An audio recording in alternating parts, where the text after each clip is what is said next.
A minha história com barbearia ela começou muito antes de eu ser barbeiro. E ao contrário do que muita gente pensa, eu não nasci num berço de ouro, só para deixar claro, mas pelo menos eu tive uma educação de ouro. Eu sempre tive uma mentalidade muito boa construída dentro de mim e isso me ajudou. Por quê? Quando a gente era criança, eu era pobre, apesar que eu não percebia isso.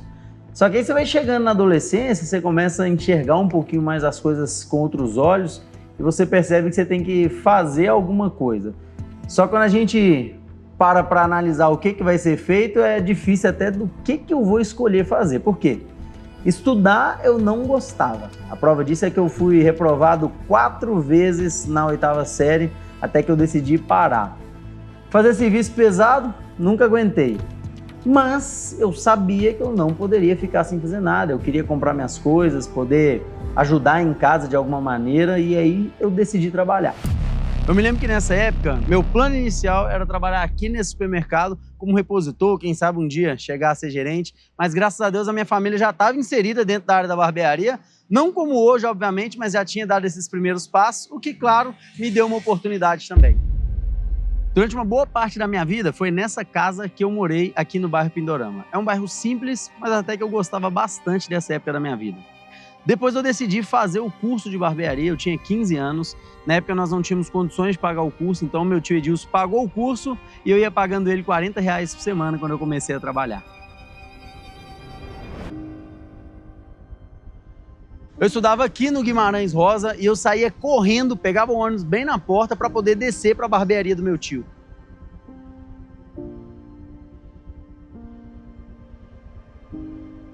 Quando eu comecei aqui, o pessoal tinha muito medo de cortar comigo. Primeiro porque eu tinha 15 anos, então tinha muito cara de novo, mas também por causa da minha postura, era muito inexperiente, transmitia muita insegurança.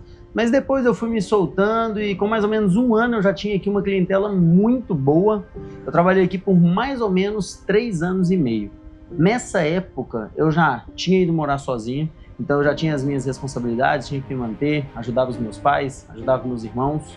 Só que juntou ali um pouco do meu temperamento explosivo com a imaturidade da idade e as más companhias e eu acabei tomando muitas decisões ruins nessa época. Uma das decisões ruins foi a forma que eu saí daqui. Um dia simplesmente explodi, briguei com o meu tio que tinha me dado a primeira oportunidade e fui embora com R$60 no bolso. Detalhe, eu só tinha R$60 no bolso porque eu tinha trabalhado no sábado até 2 horas da tarde, porque senão nem isso eu teria. Depois de sair do meu tio, eu fui para a cidade de Mariana. Meu pai estava morando lá e fez um convite para passar um final de semana, esfriar a cabeça, mas acabou que nesse convite eu comecei a trabalhar em uma barbearia do Zé Barbeiro, fiquei lá por 4 meses e depois eu decidi abrir um salão. Na época não dava nem para chamar de barbearia, não tinha esse conceito, não tinha essa visão, eu fiz o que deu, fiz o que pude. Fiquei lá por 1 ano e meio. Só que nesse meio tempo eu comecei a namorar com a Tayla. E por mais incrível que seja, por mais que eu sempre morei próximo dela, eu fui namorar com ela quando a gente morava a mais de 100 quilômetros de distância. E aí eu não conseguia vir sempre aqui em Belo Horizonte para ver ela, não tinha carro, tinha que vir de ônibus. E eu vinha de 2 em 2 semanas. Lá eu tinha um pouquinho de dificuldade para encontrar alguém para cortar meu cabelo. Eu deixava para cortar o cabelo aqui com o Elias, que é meu tio. Não era barbearia Seu Elias, era só um salãozinho que ele tinha. Só que nenhuma dessas vezes que eu fui cortar o cabelo com ele, ele me falou do projeto que ele tinha de montar uma barbearia com um conceito, algo diferente. E naquele dia ele me fez uma proposta. Na mesma hora eu decidi aceitar e aí eu tomei a decisão. Cheguei em casa, falei com meu pai, ó, daqui 3 meses estou indo embora, vou para Belo Horizonte, vou trabalhar com Elias, ele vai montar uma barbearia. Daí eu vim. Bom, o resto vocês já sabem o que deu. Então, eu decidi abrir a barbearia do Rafa, eu já tinha 6 anos de barbearia Seu Elias. Eu gostava muito de lá, era bem satisfeito e realizado profissionalmente, mas tem uma coisa, teve um motivo que me fez tomar essa decisão. Meu sonho era ser pai, só que mais do que ser pai, eu queria ser um pai presente. Eu queria ter a oportunidade de buscar o meu filho na escola, de participar de atividades com ele, sair de casa só depois de poder tomar um café. Chegar em casa, ele ainda está acordado. E ali eu comecei a montar o meu planejamento para isso, aos 26 anos de idade, sabendo que seria um projeto de longo prazo. Talvez coisa para 5, 10 anos. Não tinha como definir exatamente quanto tempo que iria demorar para eu estar preparado e ter essa estrutura para poder ser o pai, construir a família da forma que eu sempre quis. Mas o meu planejamento inicial foi: vamos fazer os empréstimos, estou com 26 anos, dentro de 3 anos nós iremos quitar, então ali com uns 30 anos de idade mais ou menos a gente consegue juntar um dinheiro para comprar talvez o primeiro apartamento, pelo menos dar uma entrada, ali a gente vai ter um tempo para mobiliar, e logo depois com uns 31 anos de idade, 32 anos de idade, tendo o próprio apartamento, a gente poderia começar a tentar ter filhos. Até os 33, quem sabe, ali não viria se fosse algo rápido pra gente. Para mim não importaria se iria levar um tempo, eu estava disposto a fazer isso. Esse era o meu plano inicial. Como vocês podem ver, os meus planos não saíram muito bem como planejado. Já que eu tô com 31 anos de idade, o meu filho já tem 2 anos, essa casa maravilhosa é minha, muito melhor do que aquilo que eu sonhei um dia. Já são 4 barbearias, nós temos mais de 30 pessoas na nossa equipe. São mais de 350 mil reais de faturamento mensal com barbearia e 200 mil reais de faturamento com cursos. Hoje, se eu quisesse só parar e desfrutar, eu poderia. Mas é aí que está o lance. Por que eu não paro? Apesar de muita gente pensar que para mim foi mais fácil, mas não foi. Eu também não ganhei dinheiro desde o início. Durante muito tempo, nós ficamos fechando no vermelho, foram mais ou menos 3 anos ali, sempre no negativo. Com 8 meses de barbearia, nós tivemos a pandemia. Todo mundo foi afetado, comigo não foi diferente. E com isso, além de ir perdendo dinheiro, você sente que você está perdendo tempo, você sente que você está perdendo cada vez mais energia. Todos os dias era uma conta nova para pagar, e quando a gente conseguia pagar já era motivo de comemorar, porque a gente não sabe se a gente vai conseguir pagar as contas que a gente tem amanhã. E com isso você vai perdendo o sono, vai perdendo cabelo, infelizmente, é algo que vai acontecendo também, vai ganhando ansiedade, você começa a se questionar se você é capaz, começa a pensar em desistir. E muitas vezes, no meio de todas essas dificuldades que nós passamos, a única alegria que a Tayla e eu tínhamos era poder ver um colaborador ganhando R$150 a mais do que o mês anterior. Isso ali já era um motivo para a gente se abraçar e falar: graças a Deus, pelo menos para ele, as coisas estão melhorando.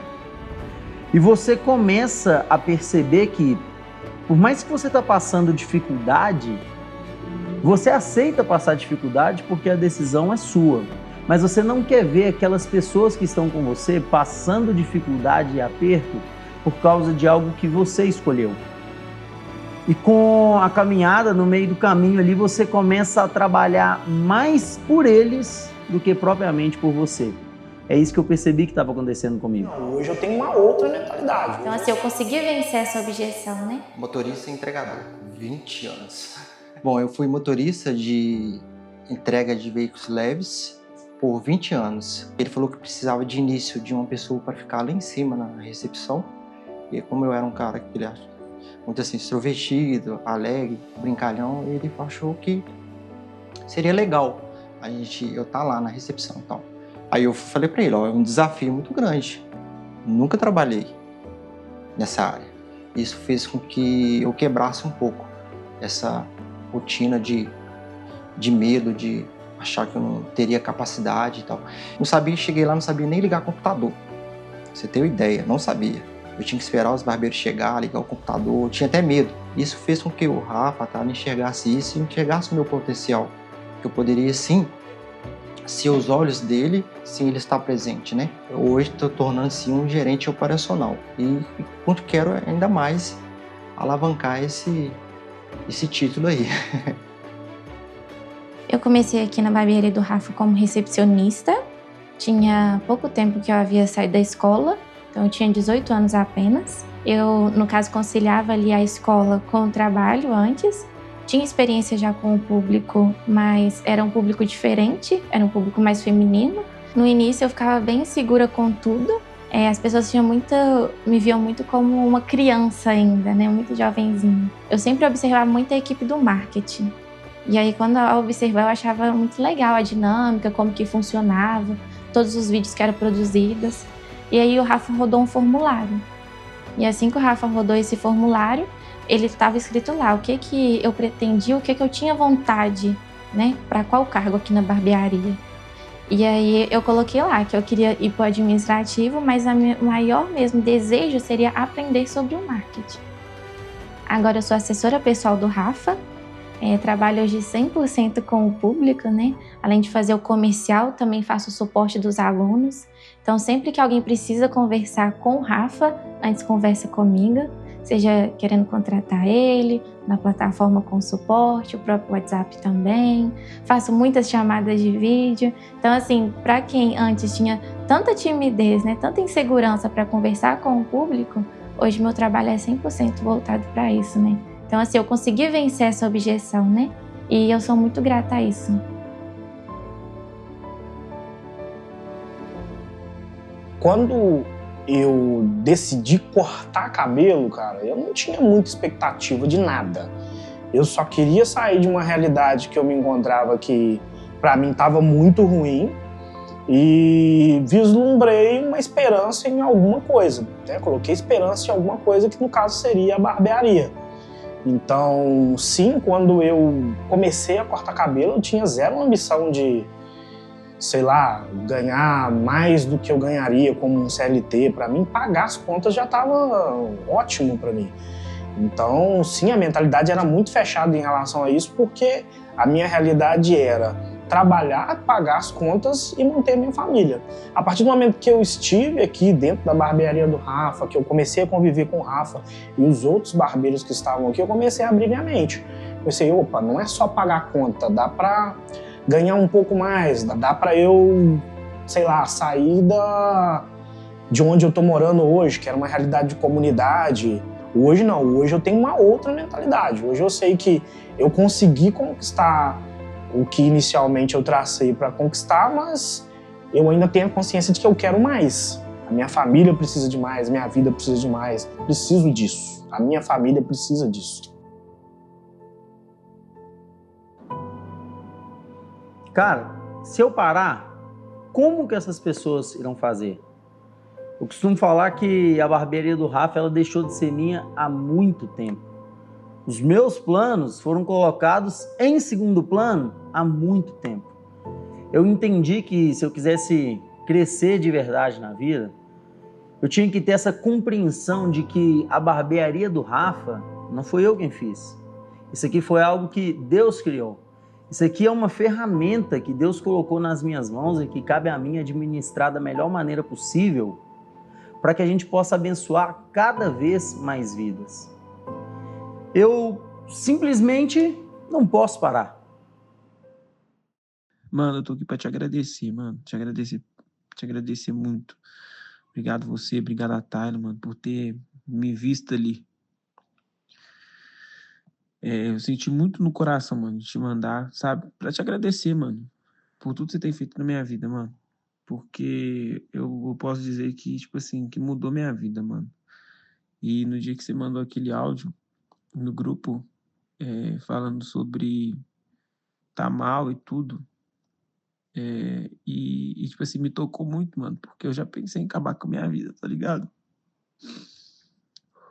E, e assim, mano, eu me vi muito perdido, Zé. Muito perdido durante um tempo, sabe? Porque tanto de coisa deu errado, mano. Tanto de coisa até chegar aqui. E eu não falo, mano, questão de grana. Grana é importante demais na vida, sabe? Eu tenho uma boa grana, assim, guardada, sabe? De reserva ali que eu juntei no decorrer dessa loucura toda aí e desse corre-corre todo. Eu sempre soube que eu tinha que guardar grana e tudo. Então hoje eu não tô aqui pra te agradecer, mano, por tá ganhando bem, sabe? Por ter me dado a oportunidade. Eu sei que eu posso chegar muito além. Eu tô aqui te agradecer, mano, por ter transformado minha vida mental, mano. Sabe? Porque quando eu te falei que eu tava orando a Deus, mano, pra me mostrar uma porta, pra abrir uma porta pra mim, eu não tô mentindo, sabe, mano? E eu tava perdidão, mano. Tava perdidão. E quando eu decidi sair, mano, eu decidi parar de usar droga, essas paradas, mano, tanta coisa deu errado, mano. Porque eu tava, sei que eu tava vivendo na ilusão, mano, meio ilusão demais. E de 6 meses, mano, eu posso dizer de 6 meses pra cá, tanta coisa diferente aconteceu na minha vida, mano. Tanta coisa, sabe? E tem sido melhor, mano. Tem sido totalmente diferente, minha visão tá diferente. E como eu conversei com seu pai um dia, mano, eu tenho gratidão demais, mano. Demais, demais, demais, mano. Sabe? Pela troca de ideia, mano. Pela confiança, por tudo, mano. Por tudo. Eu não vou estender muito aqui no áudio pra não te incomodar também, mano. Mas eu só queria te dizer, mano, e, tipo assim, te falar que, cara, Deus te abençoe muito, mano. Que seu propósito seja, eu tenho certeza que é muito maior que isso, mas que você cresça muito, mano, pra você poder fazer com outras pessoas o que você vem fazendo na minha vida, mano. Vem fazendo na minha vida. Como eu disse, não só pelo trampo, mano, mas pela minha vida pessoal, mano. Pessoal, porque depois que eu entrei na barbearia, tanta coisa mudou, mano. E, nossa, eu já chorei tanto, mano, depois de ter entrado lá, assim, e tá vendo coisas mudar, coisas ser diferentes. Nossa, já me fudi demais nesse mundão aí, mano. Já me fudi demais, mano. E você pode ter certeza, mano, que o resultado que você espera de mim, mano, com a força que Deus vem colocando em mim, mano, eu vou te mostrar isso, vou fazer totalmente diferente, mano. Vou te dar os resultados, vou chegar nos objetivos, mano. Porque eu devo isso a você e devo a mim mesmo, mano. Sabe? Devo a mim mesmo, mano. E é isso, irmão. Obrigado, mano. Obrigado mais uma vez. Obrigado por tudo, mano. Por tudo. Por realmente ter transformado minha vida de um tempo pra cá. Pra muitos pode ser muito pouco, mano. Uma motinha ali, meu APzinho aqui. E assim, velho, mas pra mim, mano, é uma vitória muito grande, mano. Muito grande. E que se eu só tive disposição, mano, depois de uma troca de ideia que a gente teve, sabe? Depois de uns conselhos que eu escutei de você, escutei do seu pai, que seu pai, nós conversamos muito, nós trocamos umas ideias. E realmente, mano, bem que você falou, é a melhor coisa que eu iria fazer na minha vida, mano. Melhor coisa. E obrigado, mano. Eu não tenho palavra pra te falar, mano. Não sou bom com palavra. Mas, tipo assim, só gratidão, mano. Gratidão demais. Galera já tentou me parar, não foi nenhuma, nem 2 vezes. Foram várias. É educador tentando controlar o que eu vou postar no meu Instagram. É hater chegando e me xingando de tudo que é nome que vocês podem imaginar. É concorrente fazendo denúncia falsa sobre minha barbearia. Dia desses até um padre tentou me cancelar. Esse aí pra mim foi novidade, né? Quando você acha que você já viu de tudo. Só que essa galera não aprendeu uma coisa, cara. Eu não vou parar de jeito nenhum, não importa o que eles tentem fazer. Se você fosse definir em uma única palavra? Uma única palavra? Incancelável. O Rafa, ele é incancelável.